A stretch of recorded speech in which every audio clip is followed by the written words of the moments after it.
The broadcast is now starting. All attendees are in listen-only mode.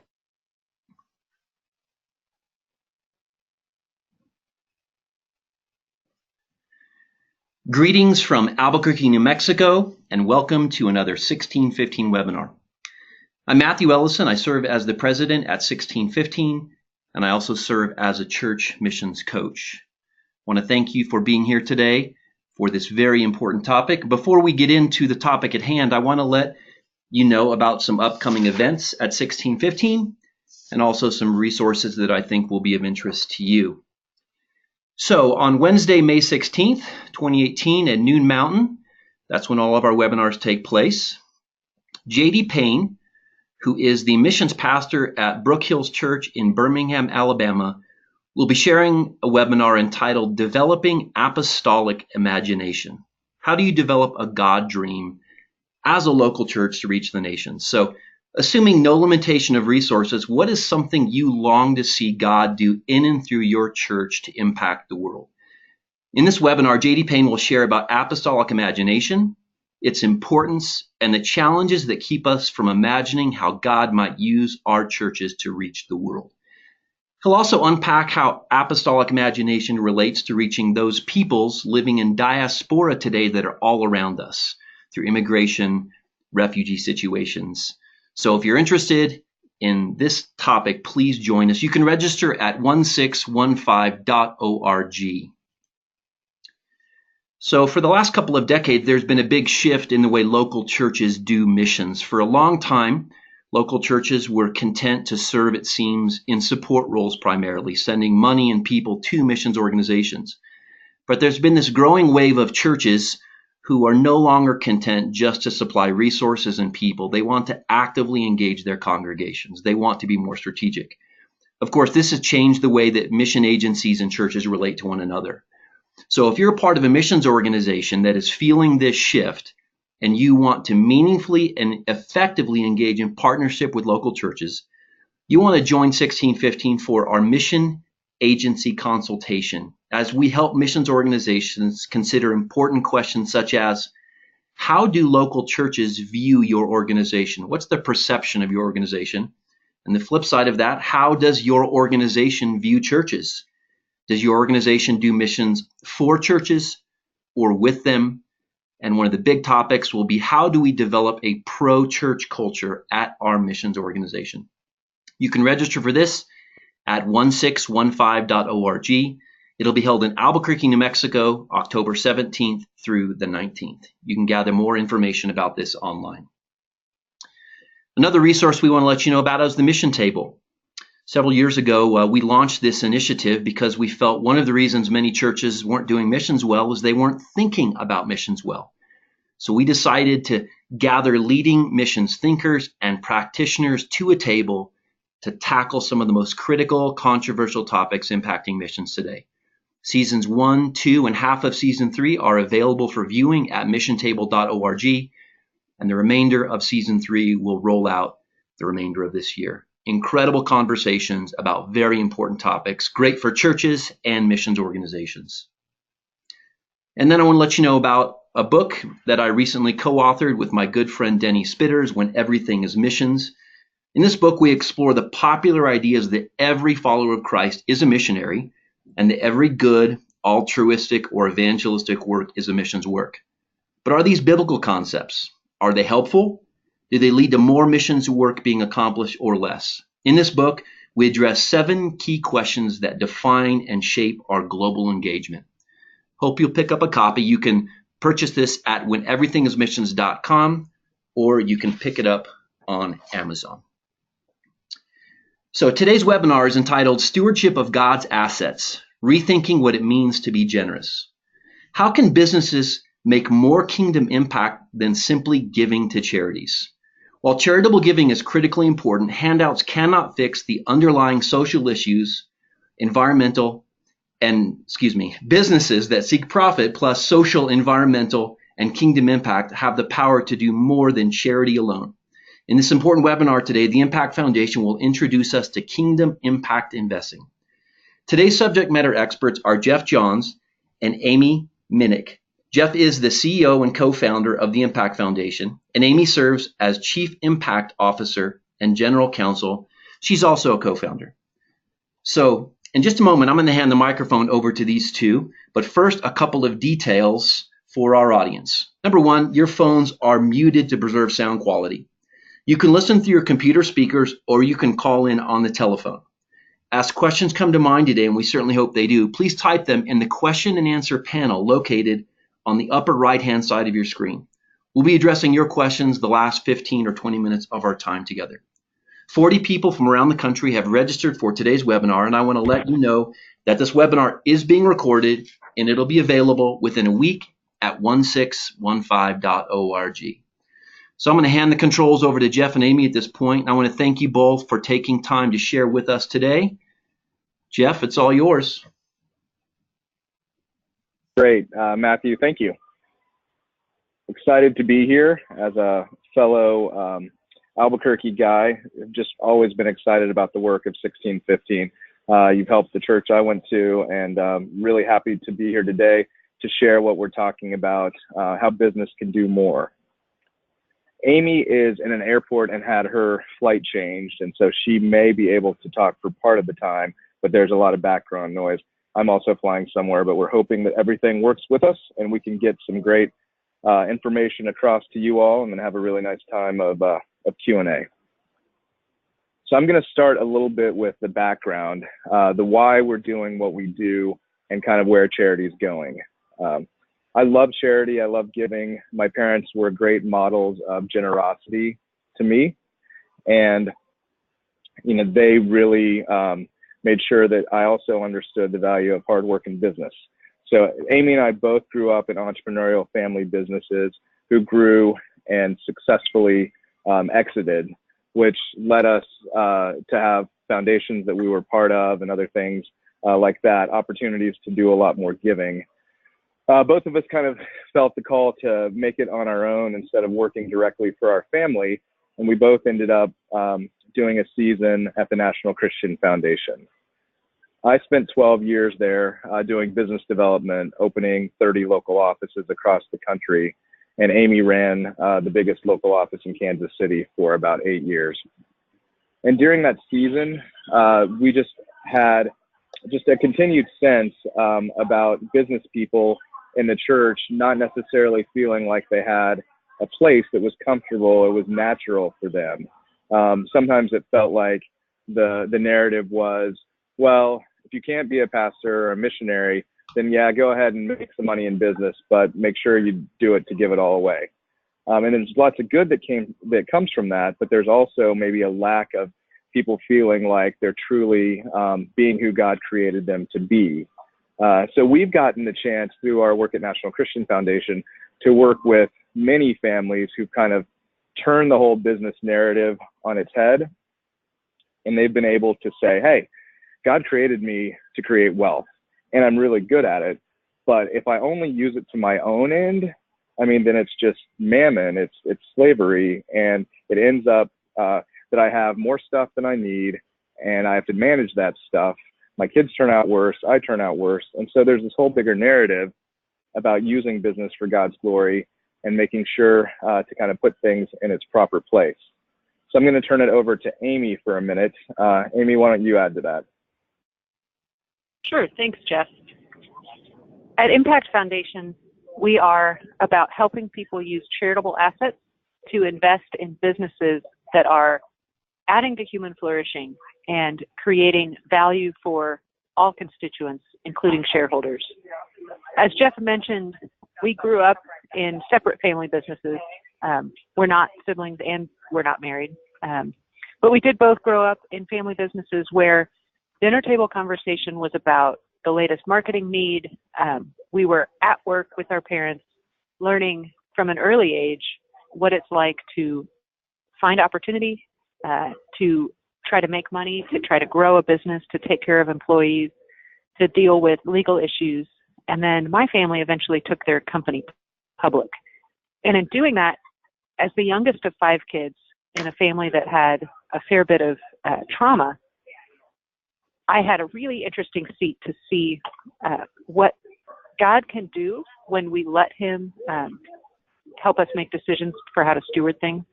He gave us this incredible gift of generosity that allows us to participate in the work that he's doing. He doesn't need us, but he lets us give. He lets us put our resources to work in his kingdom because it's a gift to us. And the flip side of that is when we use everything we have for our own ends, greed slips in and it ruins relationships. It tears us apart from God. And I've seen firsthand what happens, whether you have a lot of money or a little bit of money, what happens when we allow greed to drive us. Generosity is a gateway to intimacy with God, and it heals relationships. And that's the reason we went to work for the National Christian Foundation. So today we want to talk about the things that are driving impact investing, which you can advance the slide, Jeff. We define as investing in enterprises with the intention of creating social, spiritual, and economic value. Impact investing is a trend that started with Rockefeller Foundation and others as a means of putting to work some of the assets that have been set aside for charity.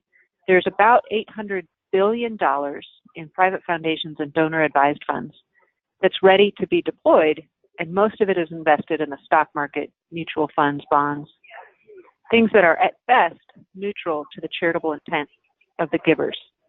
But if we, through impact investing, put just a little bit of that corpus to work in businesses that advance our social purpose, our spiritual purpose, then we can achieve a whole lot more good. And we see that in impact companies. It used to be that business was about making money only, and charity was the only place you could find, charity and the church were the only places that you could find people engaged in things that make people's lives better. But we see increasingly businesses are becoming more charitable focused. They're looking at corporate social responsibility. There's all kinds of products like Tom's Shoes that are buy one, give one, or trying to point consumers to the good that their products can do for others. On the other side, we increasingly see charities who are recognizing that it's getting harder to fundraise.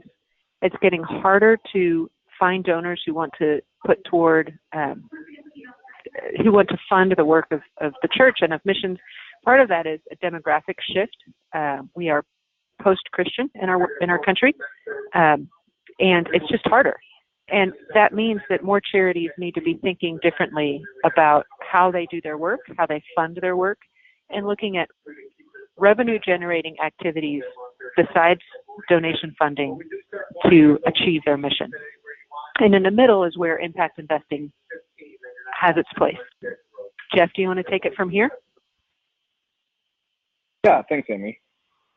So just to make it clear, we worked at National Christian Foundation, and then we left to start a new kind of donor-advised fund with a specific mission. We went to the IRS and we said, hey, business we believe has the power to do more, and we want to take charitable dollars and invest them in these businesses. We got approval, I think, for a couple of reasons. The tide is really shifting where most businesses these days are at least saying they want to do some kind of good.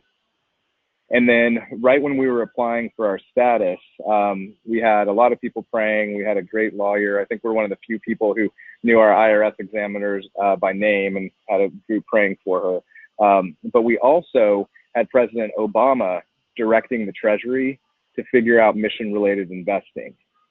His desire was to have clean energy funded, and people don't fund clean energy from a business motive when oil is below $40 a barrel. And so he wanted the foundations to continue to drive that forward. Our version of impact investing, we call Kingdom Impact Investing. And it's much less about environmental, although that's part of what we do, but ours is holistic. It's about community transformation. It's about evangelism and discipleship. It's about job creation and many other things.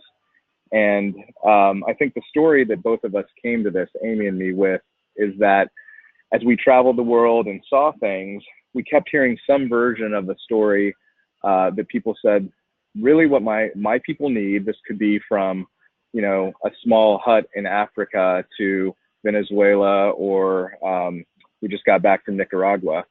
They would say, what my people need is Jesus and a job. Because a job has the willpower to transform society. Business has the willpower to transform society. What they mean by that is it's difficult to eradicate poverty with handouts alone. If it were possible, Haiti would be an entirely different place. Jeff, can you share the stats on economic growth in China and eradication of poverty? Yeah, there's just some really, really amazing stats. Extreme poverty is still pretty much measured by people who live on $2 a day or less. And one of the things that struck me, China in 1995 was measuring 61% of their people in extreme poverty. And this was a European Union group that did the study. 61% of Chinese were living on less than $2 a day. You fast forward 15 years, and the stats were really incredible. Actually, I think it was 20 years. I think they went from 1995 to 2015. In 2015, it wasn't 61% living in extreme poverty, it was 4%. So they had almost eradicated extreme poverty in China. And this is through jobs. It's through, you know, a lot of people in America and other places buying a lot of Chinese products and people, you know, coming into a market-based economy. If you look at Africa, on the other hand, their numbers, they only made about a 10% dent in the extreme poverty level. And so the next story I'm going to share with you is an example of an impact company we have up on the screen. It's Verdant Frontiers. Before I go there, I want to explain kind of how Impact Foundation works. And what we do is when somebody says, hey, I want to make a difference in Ethiopia, that's where Verdant is, or I met some people who have a business in Ethiopia, and I want to use my charitable money to make that investment, then Impact Foundation vets the investment, and then we actually become the investor. So a donor would give us money, or they would send money from their private foundation or donor advised fund, and then we put it in a new fund that we call an impact account, and they recommend that impact account be invested in this particular company. All the returns from that company go back to the impact account for the donor to give away or to reinvest. And so why would people do that? Well, there are a group of people, and a lot of them have had a tremendous amount of business success, and they've said, we don't need more money for ourselves. We want our business success now to kind of go to what we call our Kingdom Fund, or, you know, the charitable checking account. And so now to make investments on behalf of that account where the returns accrue so that they can do more good. But here's the key point. While the businesses that they are investing in also does good, is extremely important. So because these people are entrepreneurs themselves, and they know how to spot an opportunity. They also know that as business people who seek to integrate faith into their whole lives, they have an opportunity to influence the people in their businesses, their employees, their vendors, their suppliers, 6 days a week, 5 days a week. They have more time with them than sometimes somebody's pastor does. And so recognizing that as an opportunity that they had in their businesses, they want to back entrepreneurs who are also looking to make a difference for Christ in the world. We serve the International Mission Board of the Southern Baptist Church, and I think it's actually the Southern Baptist Convention. And they've said, you know, we used to send pastors, and then we sent doctors, and now we're sending business people as missionaries, because somebody who's creating jobs isn't as likely to get sent out of the country as somebody who's just there to share the gospel. Jobs are not just a way to get into the country, but a way to add value to people's lives meaningfully so that they're ready to listen to the hope of the gospel. Yeah, and to take that one step further, I was in a taxi, and I was listening to somebody talk about, you know, this movie that they just saw, and they said it was completely funny. Why can't Christians make movies that are this good? And so the conversation continued, and the taxi driver was an Uber driver. He worked for this company the rest of his time, and he couldn't stop talking about the quality of the company. He said, every day I go to work is a joy. The people at the company, my boss treats me with respect. You know, they have a benevolence fund where the company makes sure that if we need anything, you know, there's a safety net. I feel like what they're doing is helpful to the world. And my thought that struck me is, man, God has put Christians in so many places of authority and companies around the world. And if everyone who left their job every evening thought, wow, this job is the most amazing thing that I have going on, and what I get from this job is a sense of worth and well-being and whatever, and then they'll start to connect the dots to, gosh, there's somebody who loves Jesus at the helm. That is more of an apologetic than us making, you know, funnier TV shows or, you know, getting into politics in a way, because people are doing it 7 days a week, or 6 days a week, 5 or 6 days a week. And so I wanted to tell two stories. One was Verdant Frontiers that you saw earlier. We just got back from visiting them in Ethiopia, and I was really impressed by the thoughtfulness that that group has put into how they can make the lives of the people better.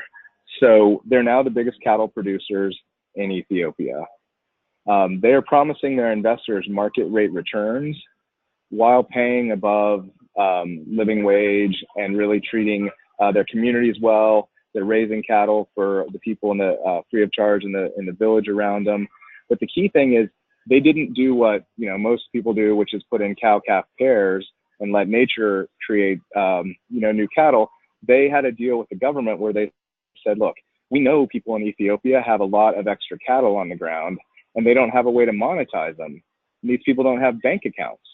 So we are going to go into the business of buying bulls from the people when they're 1 year old at $1.50 a kilogram. They can drop it off at one of 40 sites around the country, and we'll guarantee that price year round, you know, as long as the cattle's not sick or something like that. And so now, whenever a family needs, they sell a cow, and it's equivalent to about 3 months of income for the young bull. They raise that bull, and they have a deal to sell it in a good method of selling it into Dubai. And so that's where the market rate return comes from. And when we talked to them, they said, you know, we spent a lot of time studying to figure out where there was almost an unfair advantage. And cattle prices in Ethiopia, there's a ton of cows. And so they've now entered 4 other businesses in Ethiopia. And it takes that kind of breadth. So they're trying to raise $60 million this year, and hopefully a big chunk of that will come through Impact Foundation. But they have that breadth and commitment to the country because, you know, they believe that they can make people's lives better there. And all the top people, you know, live out the gospel every day. They have group Bible studies. They've sponsored 2 different villages and an orphanage. It's just amazing to see what difference people who come and say we're going to be part of the solution. Go ahead, Amy. They went there, the leaders of Verdant went there as part of YWAM and InterVarsity and said, you know what, we aren't making as much of a difference in these people's lives as their employers are. And if we were their employer, how much more of an opportunity would we have to speak into their lives? The man who runs the cattle farm calls himself an evangelist first and a rancher second. He is there to live out the gospel in people's lives. Jeff, do you want to tell the story about being in the hut 21 hours away from the city? Picture what you see in National Geographic of people with very little clothing on and their bodies painted, and they live in grass huts. That's where we were. We're sitting on the floor of this hut. And Jeff, you can tell about what the man was sharing with us at that point. Yeah, thanks, Amy. It was hard for me because, you know, we went to see a farm that was 25,000 acres that I think Verdant is going to purchase and put into action. The farm had been operating under Turkish ownership before a downturn in Turkey, and now it was lying fallow, and all the villagers didn't have a job. I mean, they have no car, they have no way of getting anywhere. So if the farm around them isn't operating, then they don't have a job, coupled with the fact that the government had put up a dam in a way that they now couldn't really grow crops. It just didn't work out very well. And so they were living on aid. It was just hard because the aid was, you know, not enough protein for the little ones. Their stomachs were not in great shape, and you just see this. But the sense of hopelessness there of long-term aid. Go ahead, Amy. And while we're sitting there, the man who's talking to us in English, his wife is dipping into a bucket of muddy-colored water and just becoming more and more disconnected, disengaged. Her eyes are glazed over. And one of the members of our group asks our host, "Hey, do you guys use the sorghum aid to make like hooch? Do you distill it?" And it turns out that most of the village is drunk most of the time because they have nothing else to do. The aid that's keeping them alive is also destroying their way of life, coupled with the lack of jobs. It was heartbreaking. These kids with their little distended stomachs dying for attention from adults who are basically not present because they're drunk most of the time. And right down the hill. The dignity of a job would have solved that. Exactly. Go ahead, Amy. Right down the hill is this farm that's almost operational. We're looking to invest in it because it could provide jobs for the entire region. And it hasn't been that long that people have been living on aid, so we feel fairly confident through our relationships there that people are ready for a job and they would return to, you know, kind of productivity and normal ways of doing things if they have the opportunity to go to work. It's an incredible. This is the story that you read in books like When Helping Hurts or Talks of Charity, and I'm sure a lot of you have had people in your church talk about that. But we just believe that, you know, business, to talk about something a little more positive, there's the logo for Seed King on the screen. And Amy, do you want to talk about Pete and his, or are you in a place where it's a little loud? Yeah, I will talk until it gets loud here, and then you can take over. So Pete Oakes is a businessman in Wichita, Kansas, and he got bit by the generosity bug. He said, I want to give as much away to the kingdom as I can. And while I do that, I want to run businesses that build three types of capital: social, spiritual, and economic capital. And exactly. He has also. And so, Amy, it's loud on your end, so I'm going to take it.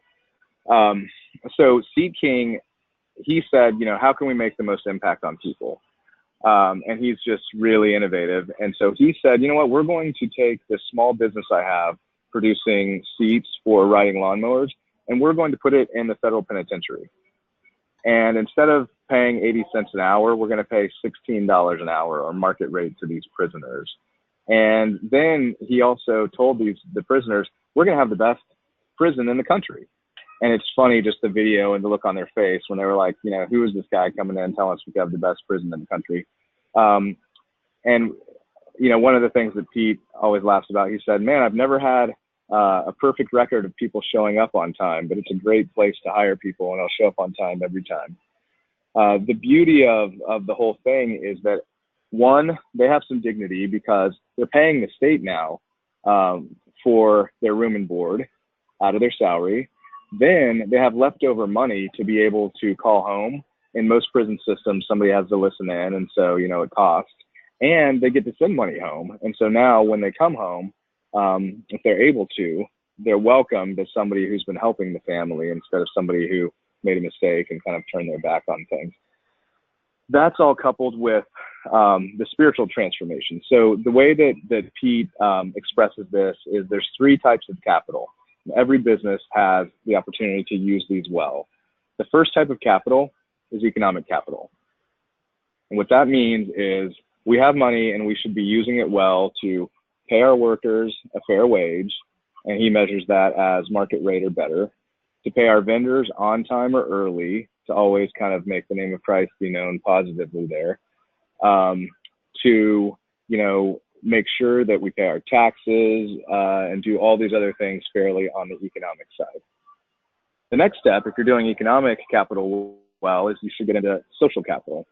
And, you know, one of the things that he did at his manufacturing plant in Mexico was just survey the people and say, hey, what do you guys need? What would better your life? And they gave two answers almost across the board. One, we want to learn English and we want our kids to learn English. And two, we want community for our children. And so Pete got to bring in a Christian group to teach everybody English. It was a hit, and he got to bring in Young Life. And so he's like, wow, two things that I would have done, and just hadn't done yet were what they asked for. And they were so excited about it. And his social scores, were the highest ever in the years after kind of making those changes. So financial capital and social capital, when and if those are done well, spiritual capital can come in. And it's important that we don't try to put spiritual capital in our businesses if we're not doing the others well, because it's just a clanging cymbal. It's hollow. Spiritual capital can look different in almost any company, but there's some things that, I think we see common across a lot of them. It's a place where people are free to express their religion, even if it's different than the owners, but usually there'll be a group that has Bible studies there. They typically hire a corporate chaplain, or they do other things like that, that allow the people to feel like they're well taken care of. They have what I mentioned earlier, a company benevolence fund. So if all of a sudden there's a funeral cost or a medical cost that wasn't expected, the committee there can take over and show care to the employees. So there's a lot of neat things that can be done every day so that those people leave work saying, wow, I work for an incredible business.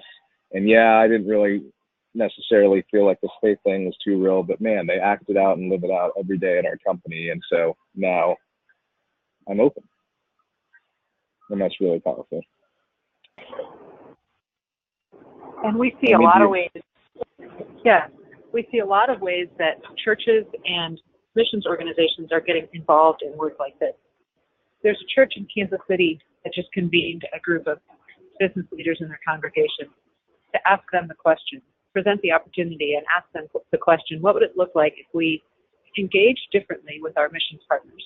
And that led to the creation of Mission Adelante, which started in Kansas City, Kansas, to reach out to Latin America and Bhutanese refugees. They started a church. They have an after-school program for kids. And after this church began asking the question, how can we engage differently with these principles in mind, they partnered with Mission Adelante to open a thrift store. And the thrift store is made in the community, staffed by the community to serve the community. It's been an incredible opportunity for the church to help Mission Adelante and this inner city community thrive without handouts, but in a true partnership. It's going to look different in every city that tries it. It's going to look different in every community that tries it. But it starts with asking questions and getting together the right people to answer those questions. Jeff, do you want to tell some more stories at this point? I know we have many. On the screen right now, I have Craig and April Chapman, so that you can kind of see. We tried to put a few things of what we do every day. And currently, Impact Foundation is basically doing private equity into things that have a spiritual and social return. This one in particular, is a higher end private equity fund. Overall, though, our minimums are pretty high. So we will make an investment for a family with their charitable capital at $100,000 or more, and then we'll do follow-on investments into entities we've already invested in at the $25,000 mark or more. So we don't want that to scare people off from this whole idea that business can do more, and that every business owner and every employee, everybody who has employees, can use their faith and integrate it, 7 days a week, not just when they're at church, but specifically to use our resources. This private equity deal and others are at a higher level. So this couple gave from their National Christian Foundation Fund to Impact Foundation. We went and said, hey, we really like this Solomon's private equity fund. It has all three of the capitals that we just mentioned there. And this couple also wanted to be in charge of the social and the spiritual piece with every company that was going to be purchased with this private equity fund. Yeah, each of these businesses has a spiritual integration plan that the board works with them to develop. And it looks different for each of the businesses. For a manufacturing company, it's different than a services company. It's different than a professional organization. So the financial return, we're in year 3. We've purchased through that private equity fund. They've purchased 5 different companies. 2 are doing great, 2 are doing fine, and 1's not doing so well. That's pretty typical on the financial side. But on how it's making people's lives better, all 5 of them have leadership who subscribe to this theory that faith isn't checked at the door during the work week, and they're able to have, in a private company especially, a little bit more leeway to utilize those social and certainly the spiritual capital than other companies, and they do that. And they get together on a quarterly basis to share ideas, what's working and what can be done better. And then the impact measurements that we track, they're different with every impact investment we make. We always track the financial returns. And sometimes people come to us with an investment that they say, we know this will lose money. We're doing it because of a social or spiritual reason. And we're okay with that. We just want to make sure that the donor investor's intent with us is aligned with the vetting that we do. So if someone were to say, this is going to return 30%, and we said, man, this is a green leadership team and it's their first foray into this and it'd be lucky to break even, then we would turn down that deal. But if somebody says, we know this will lose money and we agree that's probably the outcome, then we'll go ahead and make it, as long as the impact measurements are significant. For Solomon's Fund, we track the impact scores that the employees give them in the social and spiritual area. We track, obviously, the financial returns. And then there's another metric that they're tracking related to kind of good in the community. I think they use the Net Promoter Score of their companies to kind of see, is it having a better reputation? And so every single company has a little bit of a different thing that they track. So tailored spiritual integration plans, and then employee retention, obviously, is one of the big ones. And especially when people leave and you do an exit interview and they say, we love this company, but our family's moving or something, you feel a lot better than when they're saying, yeah, we couldn't really be who we're supposed to be at this company. Another example, so we make loans to nonprofits. We only do that when there is a much better than average chance that the charity will be able to pay back the money.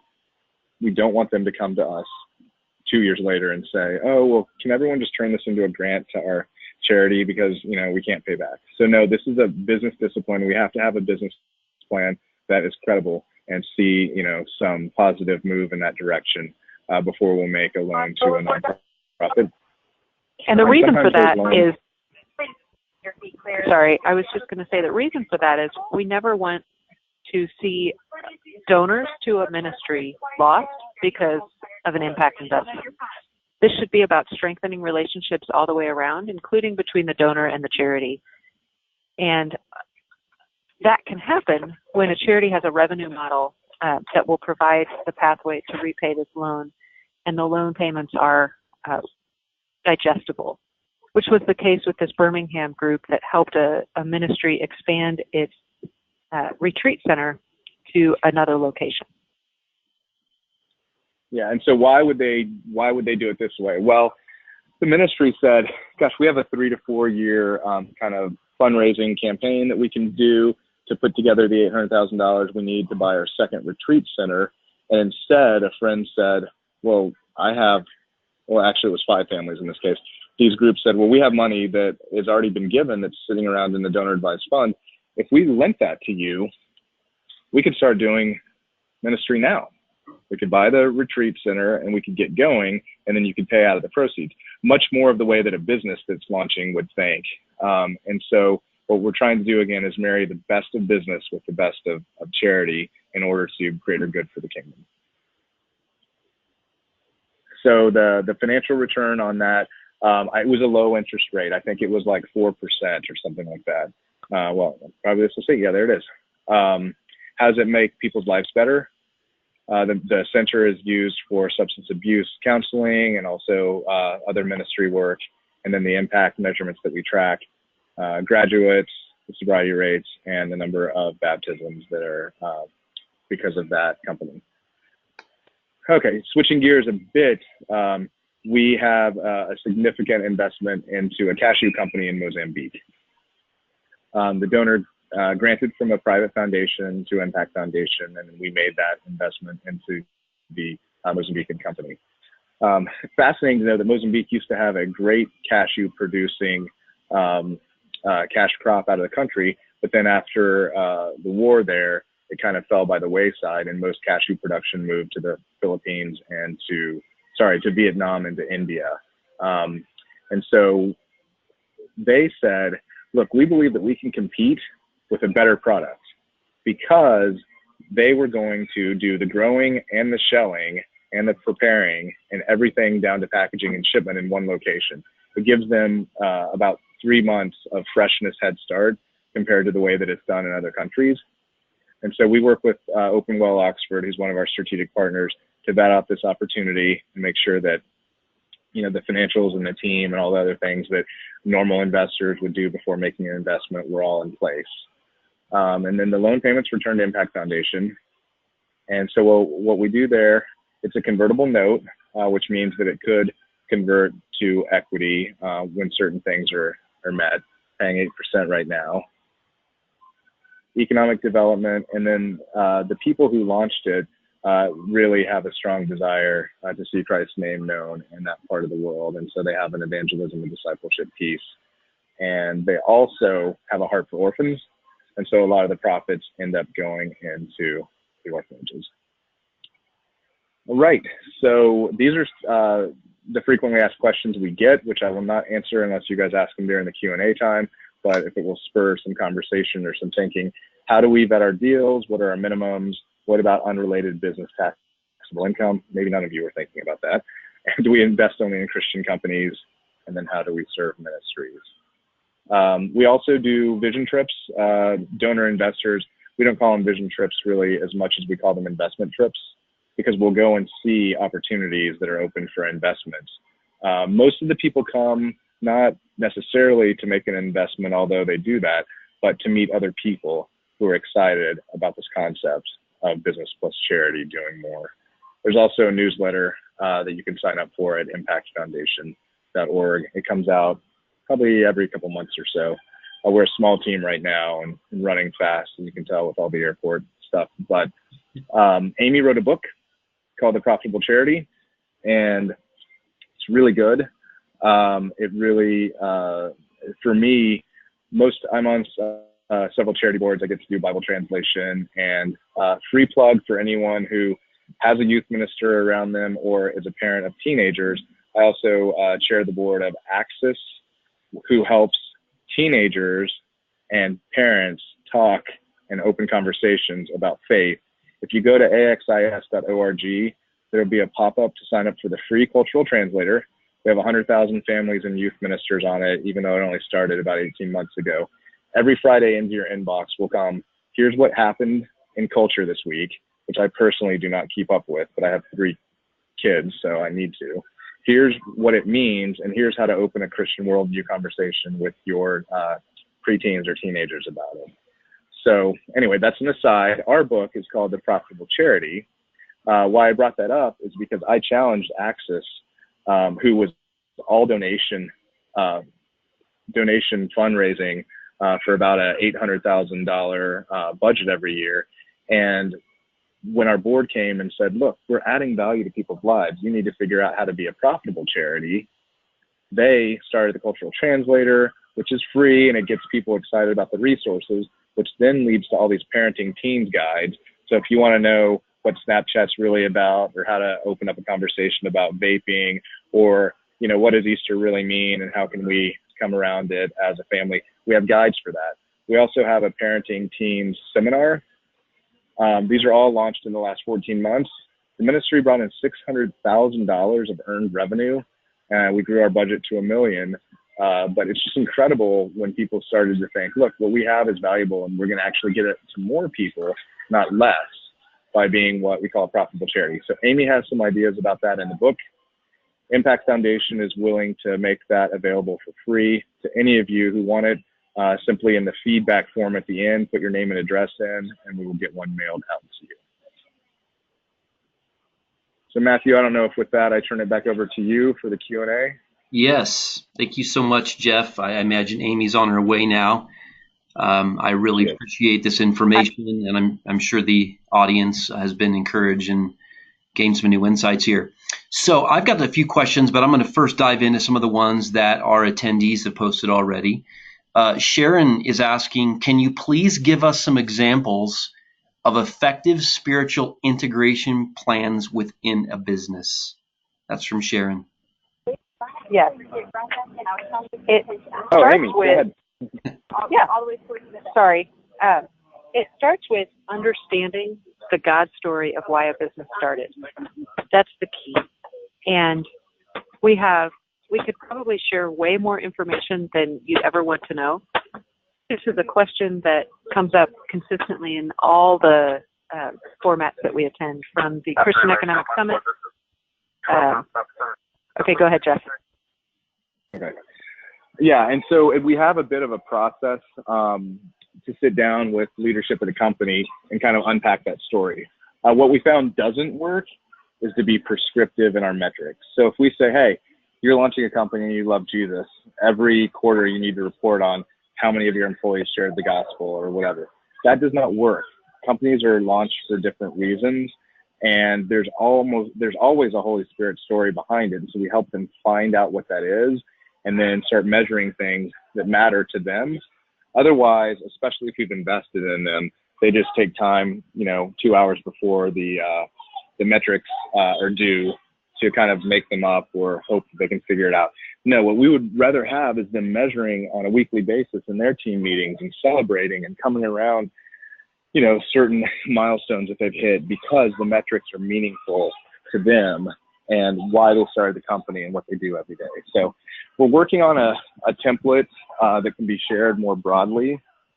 But certainly when we get that out, that will be available on our website for people to download to get some more ideas about it. Amy is also writing another book that's going to be much more focused on that topic. So, at some point, she's written a ton of blogs, and there's blogs on our deal, or we can send them to Matthew to send out to this group that are germane exactly to this topic. So Jeff, hopefully that answered that question. let me key off of that one there. So when the business plan is developing, there is a parallel, if you will, ministry plan, or are they integrated?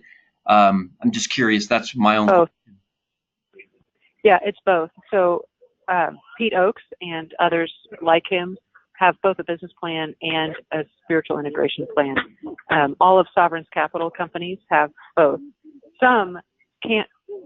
It would be impossible to try to separate the business plan from the ministry plan, and so they do all of it together. Right. That's great. But the point is to be intentional and to follow the leading of the Spirit, but not just on a whim, to really think it through and be methodical about making room for those activities in the midst of trying to run a business.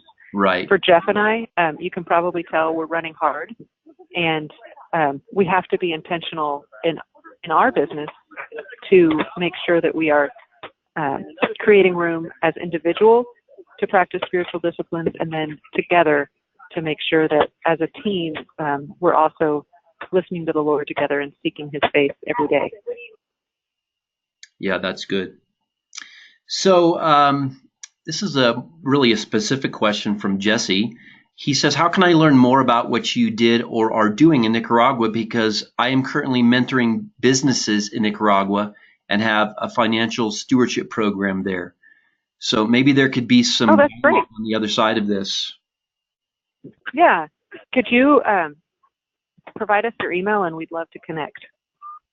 So Jesse, he actually requested your book as well. So I'll make sure I get his email, and then you guys can network and see what God's up to there. So let me ask this question. I know several of our viewers are churchmen. They're probably pastors or work in the missions ministry of their church.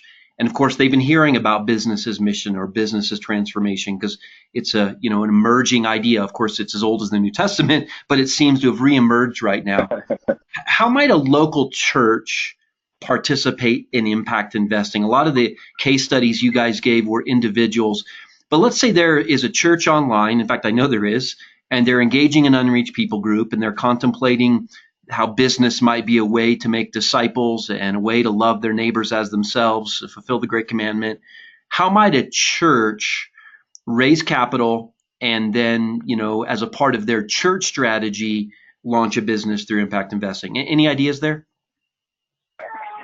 We actually, in connection with writing the book, created some programming, very light touch programming, around how to help answer that very question within the context of a church. And it starts with just convening a group of business leaders and church leaders to brainstorm and begin exploring opportunities. There's also several churches that we could connect somebody to if they want to talk to a peer about how they've gone about it. There's a church in Kansas City that's a stellar model of this, Heartland Community Church. And we would be happy to connect folks to people who are a couple steps further down the road if they'd like. Yeah, also a church in Raleigh that's doing a lot of it. But, Matthew, you make a great point. So we went to Nicaragua for the second time, I think it was 3 weeks ago, and we're invested in something called Aviton, which is like an Uber alternative, but he works with the local taxis to kind of upgrade and improve their processes and get them an Uber-like app so that they're not displacing people who already have jobs. They're just upgrading the system all around. We're invested in, I got to take my 11-year-old, and this was his favorite investment. It's a group called Mercado Fresca, and they have 150 micro franchisees who are all women. So this was founded by a woman who had a successful string of travel agencies in the U.S. When she sold out, she said, I want to do something to give back. And so she spent quite a bit of money developing a process where in the slums, you can turn the front of your home into a fresh food market. She delivers fresh food on consignment 3 days a week. What's happened is instead of the women getting on the bus out of the slum into the city to peel potatoes or clean, house for, on average, less than $2 a day, about $1.60 a day, they're earning $5 to $7 a day at home. And I can speak Spanish, so when I talk to them, the story is always the same. Yeah, that's all good, and I love it, but what I really love is that I'm here to raise my children. And so that's an example of an impact company that, I really just love what they're doing and how they're transforming things for people. And so the church side, one of the reasons we started Impact Foundation is because churches don't really know a lot about unrelated business tax and when they should pay it, or if it's a program-related investment or mission-related investment, any of those things. That's one of the reasons why the IMB is using us. They want these on our balance sheet because we're purpose-built for it instead of theirs. So churches could actually, amass the $100,000 or more, whatever, from different people who want to invest in the business and then recommend a business to us. The church's name would be on that giving fund, so the returns could go right back into the church, or they could double down on the local impact in whatever country or area of their city. Maybe they're wanting to improve the inner city. There's a lot of things that they can do, and keep that off the church's books and on Impact Foundation's books if that were a benefit to them. So, Jeff, you mentioned the donor advised fund as a necessary element of this. Would a church set up a ministry advised fund? So I'm thinking of a church online, specifically. Sure. They're engaging an unreached people group. They're exploring business opportunities. Could they mobilize the congregation, the aggregate resources, so people can give $5 or $100, they raise 100,000, and then go into the ministry advised fund? Or would there still need to be a donor advised fund that was connected to an individual? No, that's exactly right. The church could have their own fund. They just say, the head of the committee or whatever has the authority to make distributions or recommend investments from the fund. And, our job is to make things simple in this complex world so that people can do, the day-to-day acts of generosity and investing and serving and all those things that really are the hands and feet of Christ. Yeah, I love that idea, because as I think about some of these churches that I've worked with, some of them in fact are online right now, I know that's one of the things they've struggled with is how do we capitalize this initiative? They could invite the larger congregation to come in at a small level or a large level and that aggregate, wealth inside that church could be pooled into a fund. And so as a whole body, they're engaging in this type of spiritual transformation. Anyway, I'm really glad That's to hear right. And then Matthew, the important thing is to tell the stories to the congregation so that they get the sense of connectedness to that mission. And it also frees up business people to be proud of what they get to do every day. Yeah, that's really good. A friend of mine who works with IBEC, just referring back to something that was said during the content you were sharing about Jesus and job, this is what people need. And this gentleman, Larry Sharp, actually says one of the greatest ways to fulfill the great commandment, love the Lord your God with all your heart, soul, mind, strength, love your neighbor as yourself. He said one of the greatest ways to love your neighbor as yourself is to give him a job, is to give him the dignity of work. Right. And so I just really love that. So again, and we love those IBEC guys. There's some countries where, I have 3 young children at home. Amy has 3 young children in Kansas City. We can't go on the road and consult with all these companies around the world that we've invested in, but IBEC is doing that for us in a few different places, and it's a great partnership. Yeah, that's great to hear. Well, listen, Jeff and Amy, thank you so much for sharing today. Again, these are not new ideas. It may be a new approach, but this is as old as the New Testament of people bringing the gospel into the marketplace, and I love to see it done so well and with such intentionality. So I want to remind everyone. One of the women on our Nicaragua trip, Matthew, said, "This is radically obvious." And that stuck in my head since she said it. Yeah, that's really good.